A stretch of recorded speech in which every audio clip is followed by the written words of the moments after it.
आज आपण जीएम मसाल्यामध्ये आहे चाकण म्हाळुंगे या ठिकाणी. तर आपण आज या ठिकाणी काळा मसाला बनवणार आहे. काळा मसाल्याला लागणारं साहित्य म्हणजे खडा मसाला, खोबरं आणि मिरची हे आपण तेलामध्ये तळून आणलेले आहे. आणि त्याला लागणारी मशीन आज आपण SD ट्रेडर्स मधून पिंपरी मधून घेतलेली आहे. साधारणतः ह्या मशीनीला 2 वर्ष होऊन गेलेले तरी पण कुठल्याही प्रकारचा त्याला मेंटेनन्स नाही.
आता हा गरम मसाला आपला वाटून झालेला आहे.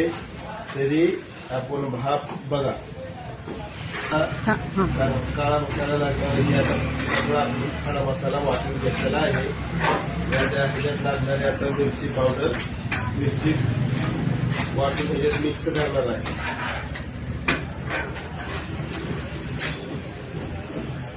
टाकलं